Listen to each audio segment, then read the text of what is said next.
अच्छा, जो पहले जो पढ़ चुके हैं उसमें कोई प्रॉब्लम हो तो बताओ।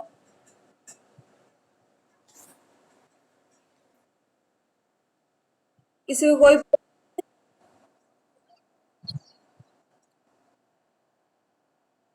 सेकंड चैप्टर के डायग्राम? ये थर्ड चैप्टर चल रहा है बच्चा आपका। हम्म।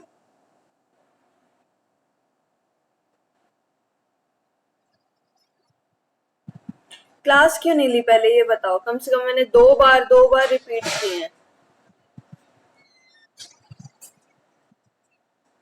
अच्छा, तो एक दिन में तो मैंने नहीं करवाए। अभी पहले तो ये है, फिर ये होगा, बाद में होगा। पहले ये चैप्टर करो। तो कीमत विभेद सबको पता है ना? क्या होता है कीमत विभेद? कि एक को अलग कीमतों पर बेचना, ठीक है। अलग अलग व्यक्तियों को एक ही वस्तु अलग अलग कीमतों पर बेचना है कीमत विभेद, ठीक है। वस्तु एक ही होती है, सेम वस्तु होती है।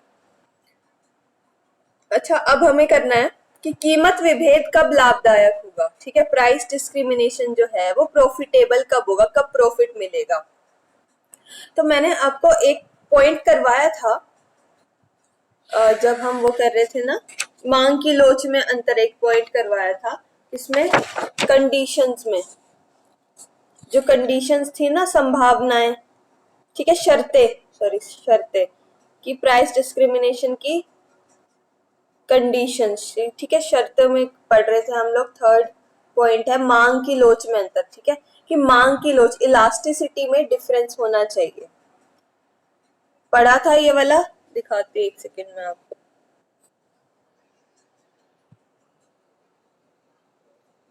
एक सेकेंड।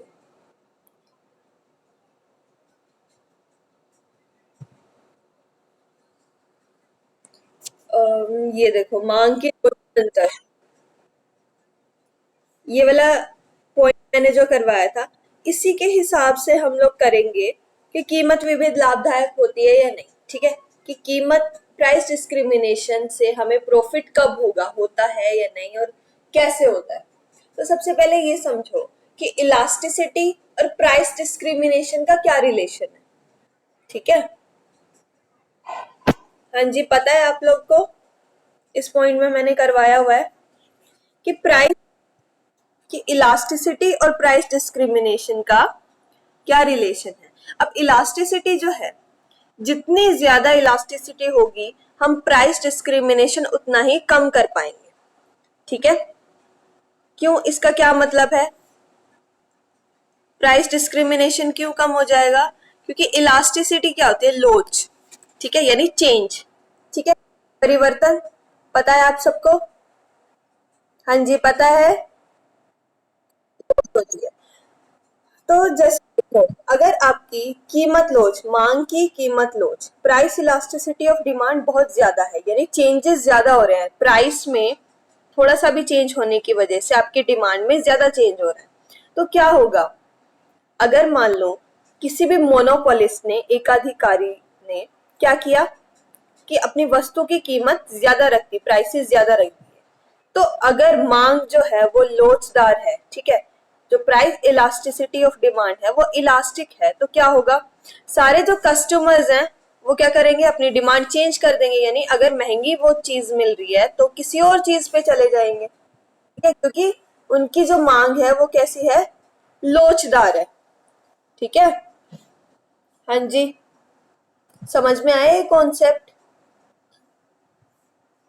जब इलास्टिसिटी, लोच ज्यादा होगी तो क्या होगा, लोच ज्यादा होती है तो उसमें जो कस्टमर्स हैं, सारे जो उपभोक्ता है, वो दूसरी वस्तु की ओर शिफ्ट हो जाते हैं, ठीक है, क्योंकि वो वस्तु महंगी मिल रही है। और दूसरा केस क्या है, बेलोचदार, अगर उनकी जो डिमांड है वो बेलोचदार है, ठीक है, यानी इन इलास्टिक है, तो क्या होगा, प्राइस में चेंजेस आने से, कीमतों में परिवर्तन आने से उनकी मांग पे कोई भी प्रभाव नहीं पड़ेगा, ठीक है। प्राइसेस में चेंजेस आने से उनकी डिमांड पे कोई भी असर नहीं होगा, कोई इफेक्ट नहीं होगा, ठीक है, यही होता है। हाँ जी, इनइलास्टिक का मतलब ये होता है। अब मान लो अब मान लो एक अधिकारी ने, मोनोपोलिस्ट ने क्या किया, प्राइसेस बढ़ा दिए, ठीक है, लेकिन कस्टमर्स जो है, उपभोक्ता है, उनकी जो मांग है वो बेलोचदार है, यानी चेंजेस नहीं आ रहे हैं। तो क्या होगा, कितनी भी कीमतें बढ़ा दे, कितनी भी घटा दे, सब लोग उतने वो प्रोडक्ट को खरीदेंगे ही खरीदेंगे। ठीक है, समझ में आ गई बात। तो क्या रिलेशन हुआ इलास्टिसिटी में और प्राइस डिस्क्रिमिनेशन में, कि जितना ज्यादा इलास्टिसिटी होगी उतनी ही कम हम प्राइस डिस्क्रिमिनेशन कर पाएंगे। ठीक है, क्योंकि अगर इलास्टिसिटी ज्यादा होगी तो कस्टमर्स जो है वो कहीं और शिफ्ट हो जाएंगे, वो अपनी डिमांड को चेंज कर लेंगे। समझ गए। और इसके ऑपोजिट, अगर हमारी जो मांग की लोच है वो बेलोचदार है, यानी इनइलास्टिक डिमांड है, तो क्या होगा, कितने भी प्राइसेस चेंज कर ले, चाहे कितने भी बढ़ा दे, कितने भी घटा दे, आपकी जो डिमांड है वो वही की उतनी रहेगी। ठीक है, तो इसीलिए क्या रिलेशन है कि इलास्टिसिटी ज्यादा होती है तो प्राइस डिस्क्रिमिनेशन कम होता है, और इलास्टिसिटी कम होती है तो प्राइस डिस्क्रिमिनेशन ज्यादा होता है। समझ में आ गया सबको। हाँ जी, ये बात क्लियर है सबको। ओके, अब जो टॉपिक करने जा रहे हैं, छोटा सा कॉन्सेप्ट है कि जो कीमत विभेद है वो लाभदायक कब होगा, डिस्क्रिमिनेशन से हमें प्रॉफिट कब मिलता है। तो देखो, एक तो हमने पढ़ा इलास्टिसिटी का कॉन्सेप्ट, ठीक है, एक हम पढ़ेंगे आगम का concept, marginal revenue. Marginal revenue क्या होता है, मार्जिनल रेवेन्यू होता है कि उत्पादन की एक यूनिट बढ़ाने से आय में कितना परिवर्तन आया, यानी प्रोडक्शन की एक यूनिट बढ़ाने से आपके रेवेन्यू में क्या चेंज आया। ठीक है, उसको कहते हैं मार्जिनल रेवेन्यू। तो मार्जिनल रेवेन्यू क्या है, हमारी इनकम ही है, आय है ना हमारी। तो आय आय के हिसाब से हम देखेंगे कि हमें प्रॉफिट हो रहा है या लॉस हो रहा है, और कीमत विभेद के कारण कितना प्रॉफिट हो रहा है और कितना लॉस हो रहा है। ठीक है, हाँ जी, क्लियर है। ओके, तो अब देखते हैं, ये देखो,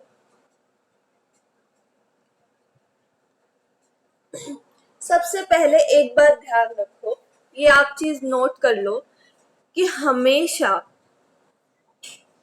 हमेशा होगा, जो प्राइस डिस्क्रिमिनेशन है, कीमत विभेद, हमें लाभदायक कब होगा, जब हर एक मार्केट में, हर एक बाजार में जो इलास्टिसिटी है वो क्या होगी, अलग अलग होगी। ठीक है, इलास्टिसिटी अलग अलग होगी तभी प्रॉफिट होगा। और अब हम इस चीज को प्रूव करेंगे कि कैसे इलास्टिसिटी अलग अलग होने पे आपको प्रॉफिट होता है। ठीक है, और प्रॉफिट किसके थ्रू देखते हैं, हम लाभ किसके थ्रू देखते हैं, ARMR के थ्रू। हाँ जी, एवरेज रेवेन्यू मार्जिन के थ्रू देखते थे प्रॉफिट, याद है सबको, पिछले सेमेस्टर में। ओके, ओके, तो अभी क्या करना है, अच्छा, प्राइस डिस्क्रिमिनेशन जो है हमारा प्रॉफिटेबल कब होगा, लाभदायक कब होगा, जब हर एक मार्केट में, अलग अलग मार्केट में लोड जो है वो अलग अलग होगी। ठीक है, इलास्टिसिटी जो है हर एक मार्केट में अलग अलग होगी। ठीक है, हाँ जी, अब इलास्टिसिटी अलग अलग होगी तो उसके हिसाब से मार्जिनल रेवेन्यू जो है, सीमांत आय जो है वो अलग अलग निकलेगी। ठीक है, और उसके हिसाब से हम बता पाएंगे कि कितना हमें लाभ हो रहा है। ठीक है, कि प्राइस डिस्क्रिमिनेशन से हमें कितना प्रॉफिट हो रहा है। क्लियर। ये मैंने इजी लैंग्वेज में आपको बताया है कि क्या हम पढ़ने वाले हैं और कैसे कैसे हम इसको प्रूव करेंगे। ठीक है, अच्छा, अभी आपको पता है फॉर्मूला MR। हाँ जी, क्या हुआ।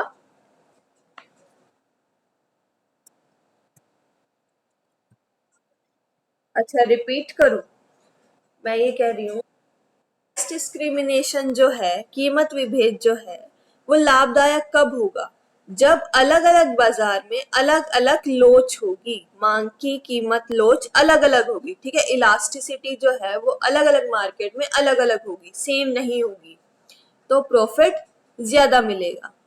क्लियर? ठीक है, तो हम ये कैसे देखेंगे? प्रॉफिट किससे देखते हैं? मार्जिनल रेवेन्यू और एवरेज रेवेन्यू से देखते हैं। ठीक है, पता है ये आप सबको? अच्छा, आपको बताया था एम आर का फॉर्मूला क्या होता है, मार्जिनल रेवेन्यू का फॉर्मूला क्या होता है जब इलास्टिसिटी गिवन हो, लोच गिवन हो, क्या हो जाता है? A R E D minus one upon E D, ये आपका फॉर्मूला होता है। ये आपने लास्ट सेमेस्टर में पढ़ लिया है, ठीक है, आप पढ़ चुके हो, सबको आता है ये फॉर्मूला। हमने बनाना भी सीखा था कि कैसे ये फॉर्मूला निकला। सबको क्लियर है? अच्छा, अब एक स्टोरी के थ्रू करते हैं, मतलब हम मान लेते हैं, सपोज कर लेते हैं दो मार्केट है, ए और बी। ठीक है, हमारे पास दो मार्केट्स हैं, एक ए है एक बी है। ठीक है,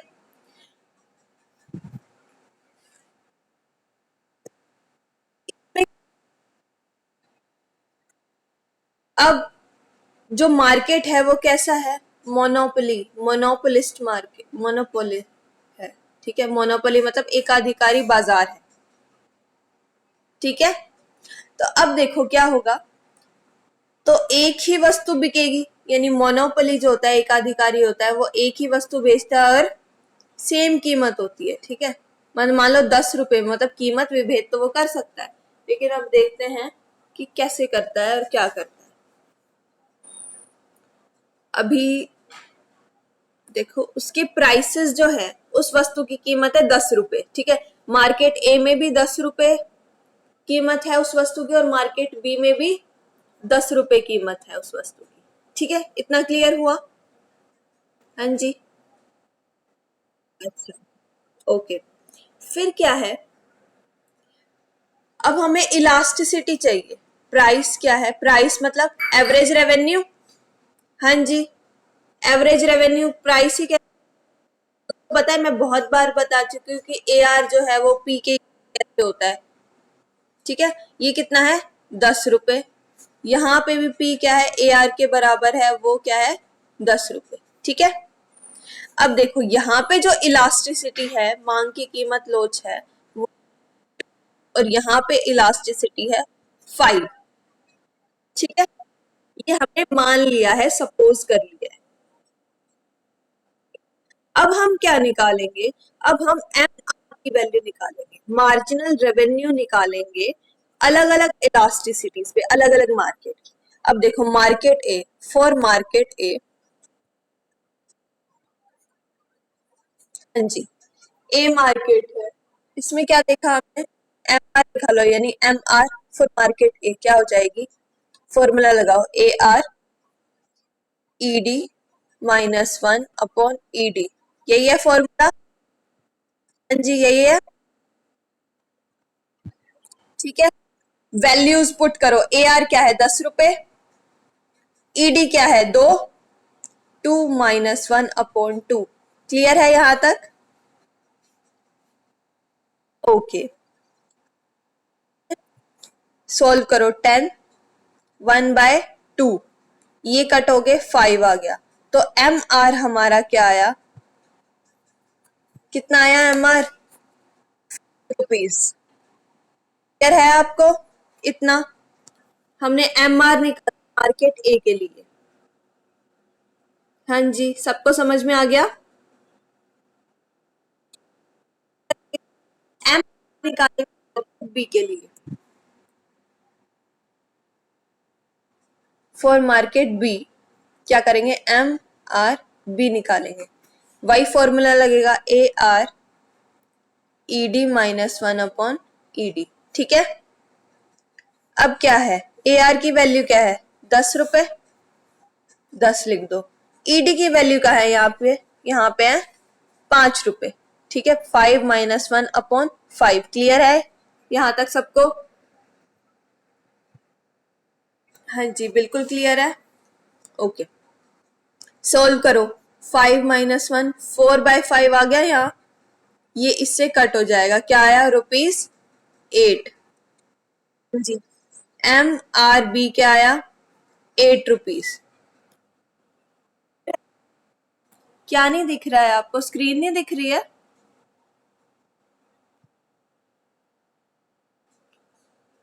देखो, अब देखो, मेरी तरफ से नेटवर्क बिल्कुल ठीक है बच्चे, आप अपना नेटवर्क चेक करो।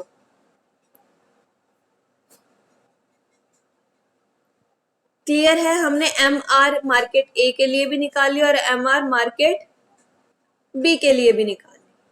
अब क्या है, अब आप अपनी बुक से देखो कि उपरोक्त विवरण से ये स्पष्ट हो जाता है कि बाजार ए तथा बाजार बी में कीमत लोच विभिन्न होने पर दोनों की सीमांत आय में भी विभिन्न है। तो क्या देखा हमने मार्केट ए में, इलास्टिसिटी अलग। हाँ जी, कौन सा रिपीट करना है?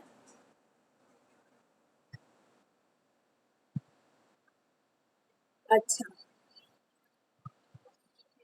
देखो फॉर्मूला आपको ये पता है, ठीक है। मार्जिनल रेवेन्यू निकालने का, सीमांत आय निकालने का फॉर्मूला ये होता है AR ED - 1/ED, ठीक है। हाँ जी, ठीक है। पूनम पूछ रही थी, कौन?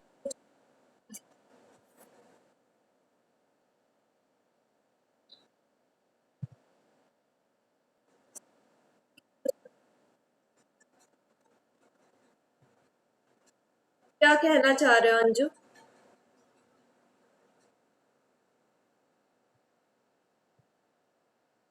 हाँ। हम्म। लेकिन तो आपका MR इक्वल आएगा दोनों में, दोनों मार्केट्स में। अगर इलास्टिसिटी, मांग की कीमत लोच है जो दोनों मार्केट्स में एक ही लेंगे, ठीक है। मान लो इसमें दो है और इसमें भी दो ले ली, तो क्या आगा आपका MR जो है दोनों मार्केट्स में सेम आ जाएगी। निकाल के देखो, इसमें भी दो है, इसमें भी दो है, प्राइसेस दोनों के सेम ही है, तो क्या होगा, सेम। अगर इलास्टिसिटी हो, पहली लाइन मैंने क्या बोली थी, इलास्टिसिटी डिफरेंट होनी चाहिए, लोच में अंतर होना चाहिए हर एक मार्केट में, जब भी जो है प्राइस डिस्क्रिमिनेशन अगर हम करेंगे तो क्या होगा, हमारे लिए लाभदायक होगा।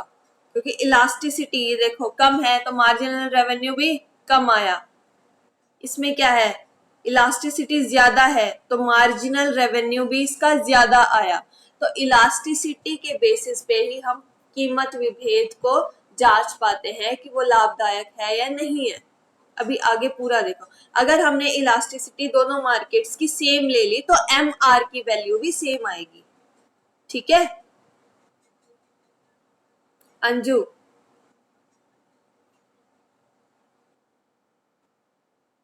ठीक है, अच्छा।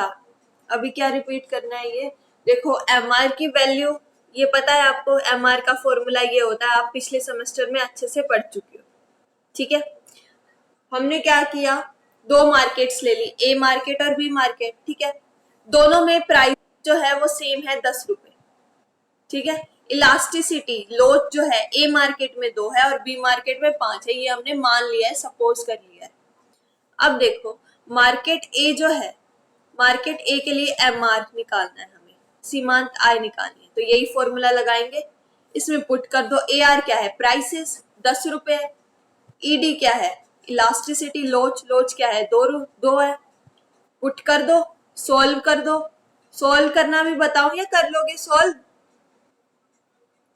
है, दो में एक, 1/2 आया, कर लोगे? ओके। तो MR मार्केट ए के लिए सीमांत आय क्या हो गई, ₹5, ठीक है। फिर क्या किया, ऐसे ही सेम ही चीज बी मार्केट के लिए निकाली। यहाँ पे क्या थी, बी मार्केट में जो इलास्टिसिटी थी वो अलग थी, ठीक है। ए मार्केट में 2 थी, बी मार्केट में जो इलास्टिसिटी थी वो 5 थी। अब 5 रख दो ED की जगह, ठीक है, 5 रख दिया तो आपके पास क्या आया, MR की वैल्यू आ गई आपकी 8, ठीक है। तो हमने क्या देखा कि एम आर की वैल्यू किस पे डिपेंड कर रही है आपके, इलास्टिसिटी पे। अगर इलास्टिसिटी अलग है तो एम आर की वैल्यू भी अलग आ रही है। यही देखा। क्या होगा, अब क्या करेंगे, अब मार्केट ए की इलास्टिसिटी कम है तो उसका आय जो है वो कम मिल रही है, एकाधिकारी को, मोनोपोलिस्ट को आय कम मिल रही है, इनकम कम मिल रही है मार्केट ए से, मार्केट बी से ज्यादा मिल रही है। ठीक है, ठीक है, मार्केट बी से ज्यादा मिल रही है तो क्या करेगा, उसको तो प्रॉफिट चाहिए, तो वो क्या करेगा, वस्तुएं ए मार्केट से बी मार्केट में शिफ्ट कर देगा। ठीक है, क्या करेगा, उसको बी मार्केट से ज्यादा आय मिल रही है, ज्यादा इनकम मिल रही है, तो वो क्या करेगा, ए मार्केट से वस्तुएं हटाकर बी मार्केट में ज्यादा बेचेगा। यही करेगा। अच्छा, तो ये जो है कब तक करता रहेगा, ये बी ए मार्केट से प्रोडक्ट्स उठा के बी मार्केट में जब तक बेचता रहेगा जब तक इन दोनों मार्केट्स की जो इलास्टिसिटी है, या फिर हम कह सकते हैं कि इनकी जो मार्जिनल रेवेन्यू है वो बराबर नहीं हो जाते। ठीक है, हाँ जी, क्या है, जब तक एम आर जो है ए मार्केट के लिए वो इक्वल नहीं हो जाता एम आर बी मार्केट के लिए, जब तक क्या करेगा, जो करेगा ए मार्केट से प्रोडक्ट उठा के बी मार्केट में बेचता रहेगा। ठीक है,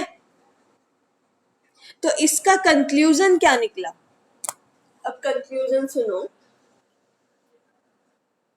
इसका कंक्लूजन आपका सीधा सीधा ये आता है कि जो आपका प्रॉफिट होता है, अगर हम क्या कर रहे हैं, कीमत विभेद कर रहे हैं, ठीक है, कॉन्सेप्ट को लेके चलो, डेफिनेशन क्या बताई थी कीमत विभेद की, क्या होता है प्राइस डिस्क्रिमिनेशन, कि एक ही वस्तु को क्या करते हैं, अलग अलग कीमतों पर बेचते हैं, अलग अलग कीमतों पर बेचते हैं। अब वो लाभदायक कब होगी, किसकी, क्या देखते हैं हम, लाभदायक कब होगी, इलास्टिसिटी के थ्रू। इलास्टिसिटी अगर कम होगी तो क्या होगा, हम कीमत विभेद ज्यादा कर सकते हैं। ठीक है, कीमत विभेद ज्यादा करेंगे तो आय भी हमें अलग अलग मिलेगी हर एक मार्केट से। ठीक है, और प्रॉफिटेबल कब होगी, जब हम क्या करेंगे, ज्यादा हमें मार्जिनल रेवेन्यू ज्यादा मिलेगा, सीमांत आय ज्यादा मिलेगी जिससे। और सीमांत आय कैसे देखते हैं, इलास्टिसिटी से। इसीलिए पहले मैंने क्या बताया आपको, इलास्टिसिटी का कॉन्सेप्ट बताया। समझ में आ गया अब आपको। हाँ जी, कंक्लूजन क्या, कि इलास्टिसिटी हर एक मार्केट में अलग अलग होनी चाहिए, जब भी हमारा कीमत विभेद जो है वो लाभदायक होगा। क्लियर है, ओके, ओके। और लास्ट में हमने ये सारा एम आर ए के लिए भी निकाली, मार्केट ए के लिए भी, और एम आर किसके लिए भी निकाली, मार्केट बी के लिए भी। फिर क्या हुआ, हमने देखा कि मार्जिनल रेवेन्यू, सीमांत आय जो है, ए में कम है बी में ज्यादा है। ठीक है, ए में कितनी थी, 5 रुपए थी, और बी में क्या आई, 8 रुपए। ठीक है, तो क्या हुआ, अब हर कोई अपना प्रॉफिट चाहेगा, और वैसे भी ये तो एकाधिकारी है। ठीक है, एकाधिकारी बाजार की बात करें, मोनोपोलिस्ट की बात कर रहे हैं, तो मोनोपोलिस्ट क्या करेगा, एकाधिकारी क्या करेगा, ए मार्केट में से अपनी वस्तुएं हटा के कम बेचेगा, क्योंकि उसको प्रॉफिट कहाँ मिल रहा है, बी मार्केट में। ठीक है, तो ए मार्केट से में कम वस्तुएं बेचेगा, और वो सारी ट्रांसफर कहाँ कर देगा, बी मार्केट में, क्योंकि वहां पे क्या मिल रहा है उसको, ज्यादा मिल रहा है, अवे रेवेन्यू ज्यादा मिल रहा है, आय ज्यादा मिल रही है। ठीक है, और ये ऐसे शिफ्टिंग कब तक करेगा, जब तक दोनों मार्केट्स की जो मार्जिनल रेवेन्यू है वो इक्वल नहीं हो जाती। क्लियर है आप सबको।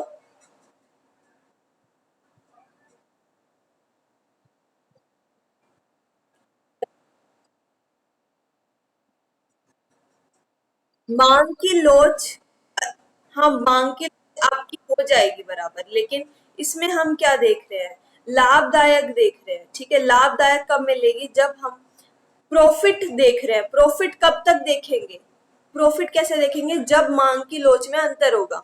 लास्ट में हमने देखा ना, कंक्लूजन में हमने देखा, ये देखो कंक्लूजन में हमने क्या निकाला था कि एम आर जो है ए मार्केट की एम आर बी के इक्वल हो जाएगी, ठीक है। तो इसके बाद क्या होगा, तो दोनों में प्रॉफिट हो जाएगा, ठीक है। जब दोनों की में मार्जिनल रेवेन्यू इक्वल है तो क्या कर सकता है, वो कीमत विभेदीकरण कर सकता है, ठीक है। इसका क्या मतलब हुआ, क्योंकि रेवेन्यू उसको सेम मिल रहा है, ए मार्केट से भी और बी मार्केट से भी, दोनों में बराबर मिल रहा है, अब वो कीमत विभेदीकरण कर सकता है, ठीक है, क्योंकि उसको दोनों से प्रॉफिट मिल रहा है। समझ गए? ओके, चलो फिर। हाँ जी, प्रॉफिट हम कैसे देखते हैं, इनकम से देखते हैं, हमारी इनकम कितनी हुई, मार्जिनल रेवेन्यू से देखेंगे कितना लाभ हुआ, ठीक है।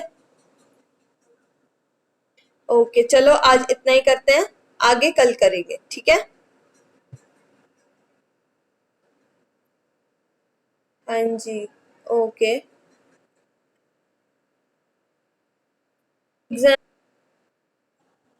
एग्जाम आपकी आ जाएगी डेट शीट, ठीक है, बता देंगे। कॉलेज अभी घर पे ही रहो, आपको बता देंगे।